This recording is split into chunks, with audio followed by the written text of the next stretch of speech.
11,000 எத்தனை பேருக்கு? ஒரு ஆளுக்கு 11,000. அப்பதான் காவல்துறை தேவையில்லையே. இங்க எதுக்கு காவல்துறை விடணும்? வேடிக்கை பார்க்கவா? 11,000 கேட்காங்க. ஒரு ஆளுக்கு 11,000.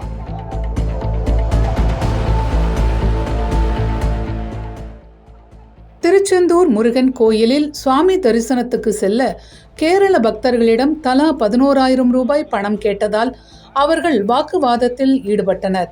இந்த காட்சிகள் சமூக வலைத்தளங்களில் வேகமாக பரவி வருகிறது.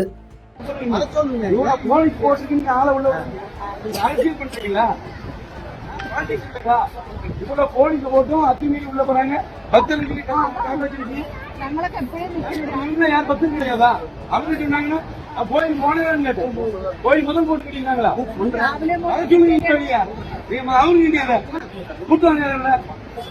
எல்லாத்தையும் உள்ள விடுங்க. காவல்துறை எதுக்கு போட்டு வச்சிருக்கு? முருகப்பெருமானின் அறுபடை வீடுகளில் 2ஆம் படை வீடான திருச்செந்தூர் சுப்பிரமணிய சுவாமி கோயிலுக்கு நாள்தோறும் தமிழகம் மட்டுமன்றி பல்வேறு வெளி மாநிலங்களிலிருந்தும் பல்லாயிரக்கணக்கான பக்தர்கள் சுவாமி தரிசனம் செய்ய வருகிறார்கள்.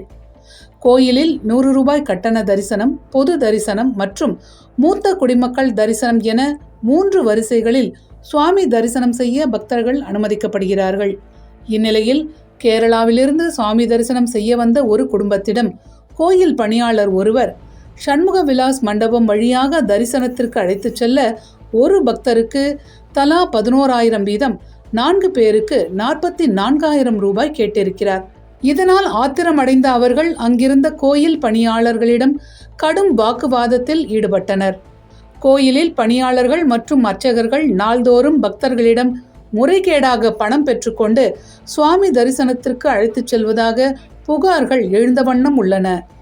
கோயில் நிர்வாகம் சார்பில் அறிவிப்பு பலகைகள் வைக்கப்பட்டுள்ள போதிலும் இதுபோன்ற சம்பவங்கள் தொடர்கதையாகி வருகின்றன. இது குறித்து விளக்கம் கேட்பதற்காக கோயில் நிர்வாகத்தை தொடர்பு கொண்ட போது உரிய விசாரணை நடத்தப்படும் என்று தெரிவித்தனர்.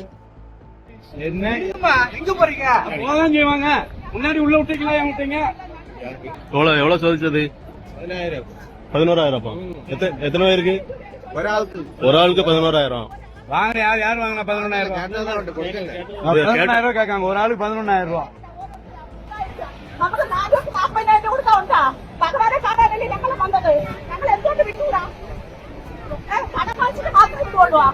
போலீஸ் போட்டுக்கு ஆள உள்ள அரசியல் பண்றீங்களா? போலீஸ் போட்டும் அத்துமீறி உள்ள போறாங்க. பக்தர்களுக்கு யார் பக்தர் கிடையாதா? அவங்க சொன்னாங்கன்னா கோயில் போனேன்னு கோயில் முதல் போட்டுக்கிட்டீங்களா? அவங்க கூட்டம் எல்லாத்தையும் உள்ள விடுங்க. காவல்துறை எதுக்கு போட்டு வச்சிருக்கு?